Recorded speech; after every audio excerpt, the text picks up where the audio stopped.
नमस्कार। छत्तीसगढ़ मध्याह्न भोजन रसोइया कर्मचारियों से संबंधित दो बहुत ही महत्वपूर्ण जानकारी प्राप्त हो रही हैं। दोनों ही जानकारी बारी बारी से आपको बताऊंगा। साथियों, पहली जो जानकारी प्राप्त हो रही है, रुके हुए मानदेय से संबंधित जानकारी प्राप्त हो रही है। छत्तीसगढ़ मध्याह्न भोजन रसोइया कर्मचारी महासंघ के द्वारा जो रुका हुआ मानदेय है उसको देने की मांग लगातार की जा रही थी, जिसके संबंध में संघ के माध्यम से जो डीपीआई है उसको पत्र प्रेषित किया गया था। तब वहाँ से जवाब दिया गया था कि अभी केंद्र सरकार से आवंटन जारी नहीं हुआ है, जैसे ही आवंटन जारी होगा आपका मानदेय दे दिया जाएगा। तो जानकारी प्राप्त हुई कि आवंटन अब जारी हो चुका है और जो मानदेय है वह भी रसोइया कर्मचारियों के खाते में डाल दिया गया है। प्राप्त जानकारी के अनुसार 2 माह का मानदेय 2-2 हज़ार करके 4,000 रुपये जो राशि है वह रसोइया कर्मचारियों के बैंक खातों में डाल दिया गया है। अगर आप भी एक रसोइया कर्मचारी हैं और आपको अगर अभी तक मानदेय का भुगतान नहीं हुआ है तो आप अपने संबंधित ब्लॉक शिक्षा अधिकारी यानी कि बीईओ ऑफिस में जाकर पता कर सकते हैं या फिर अपने पासबुक को एक बार अपडेट करा सकते हैं। आपका भी मानदेय उसमें आ गया होगा। तो 4 माह का रुका हुआ मानदेय था, जिसमें 2 माह का मानदेय विभाग की ओर से छत्तीसगढ़ मध्याह्न भोजन रसोइया कर्मचारियों को डाल दिया गया है। दूसरी जो जानकारी प्राप्त हो रही है मध्याह्न भोजन रसोइया कर्मचारियों के महासम्मेलन से प्राप्त हो रही है। जैसा कि भाजपा के घोषणा पत्र बिंदु क्रमांक 22 में रसोइया कर्मचारियों से वादा किया गया था कि भाजपा की सरकार बनी तो रसोइया कर्मचारियों के मानदेय में 50% की वृद्धि की जाएगी। साथियों, हाल ही में मध्य प्रदेश और झारखंड सरकार के द्वारा रसोइया कर्मचारियों के मानदेय में 50% की वृद्धि की गई है।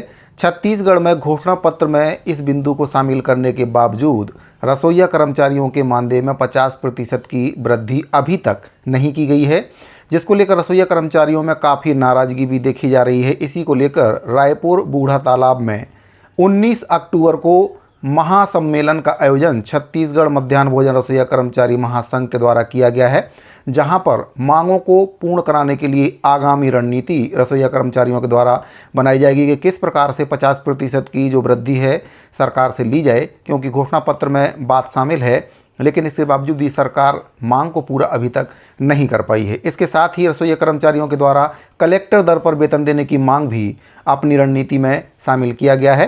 तो महासम्मेलन में जितने भी रसोइया कर्मचारी हैं सभी कर्मचारियों को उपस्थित होने के लिए छत्तीसगढ़ मध्याह्न भोजन रसोइया कर्मचारी महासंघ की प्रदेश अध्यक्ष नीलू अंग्रेजी के द्वारा आह्वान किया गया है। वीडियो में 20 तारीख बताया गया है, लेकिन जो सम्मेलन है 19 तारीख को है। वीडियो में जो जानकारी दी गई है वह 20 अक्टूबर को रायपुर के बूढ़ा तालाब में उपस्थित होने के लिए दी गई है, लेकिन वो मिस्टेक है। 19 अक्टूबर को महासम्मेलन रायपुर के बूढ़ा तालाब में रखा गया है। तो 19 अक्टूबर को प्रदेश भर के 87,500 रसोइया कर्मचारियों से अपील की गई है कि वे रायपुर के बूढ़ा तालाब में उपस्थित हों, ताकि आगामी जो रणनीति है वह बनाई जा सके, ताकि रसोइया कर्मचारियों की जो मांग है शासन स्तर से जल्द पूरी कराई जा सके।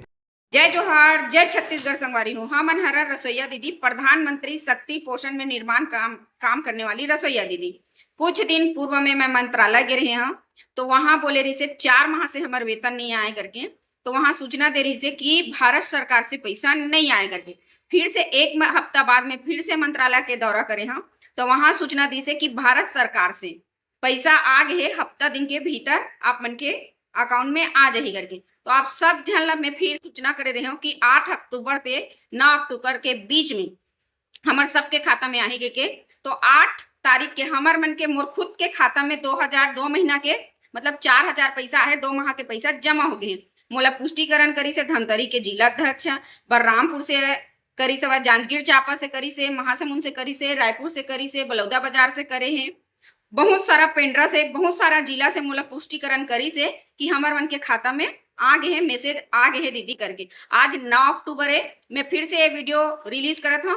जेकर खाता में अगर नहीं आए हुई और जेकर कोई प्रॉब्लम हुई तो अपन बीओ ऑफिस में जाके सूचित करो और अपन बीओ ऑफिस में जाके पता लगाओ, अपन बैंक में पता लगाओ, सबके खाता में पैसा आ गए। साथ ही साथ मैं और एक जानकारी देना चाहूँ, हम 20 अक्टूबर को बूढ़ा तालाब में एक महासम्मेलन और एक महा रैली बोल सकते हो, महासम्मेलन रखे गए हैं, जिसमें आप सब जन सभी रसोइया ला आना अनिवार्य है। आप मन आके हमारे ये रैली के कार्यक्रम ला बहुत सफल बनाओ दीदी हो। और ये अपन हक और अधिकार के लड़ाई है। बीजेपी के जन घोषणा पत्र में क्रमांक नंबर 22 में का बोले है कि मोर सरकार आई तब 50% दूं के है। आज 9 महीना हो गए, तो वादा ला याद दिलाए ला पड़ते दीदी तो आप सब जन ला याद दिलाए बर ज्यादा से ज्यादा जनसंख्या में आके ये रैली ला सफल बना हो दीदी हो। एक एक रसोईया हमारे लिए बहुत महत्व है। अपन हक और अधिकार की लड़ाई हमला लड़े पड़ी, ना कि कोई दूसरा लड़े। अलग हमला भूख लगत है तो हम मंत्रालय जात हन, मंत्री तिरन जात हन, आवेदन देवत हन। तो वैसे ही अगर हमन ला भूख लगत है तो आप सब जन लाना है, अपन हक और अधिकार के लड़ाई लड़ना है दीदी हो। जय जोहार, जय छत्तीसगढ़। यही कह के अपन बात ला मैं वाणी ला विराम करत हूँ। मोर नाम नीलू ओगरे है, मैं रसोईया संघ के प्रदेश अध्यक्ष।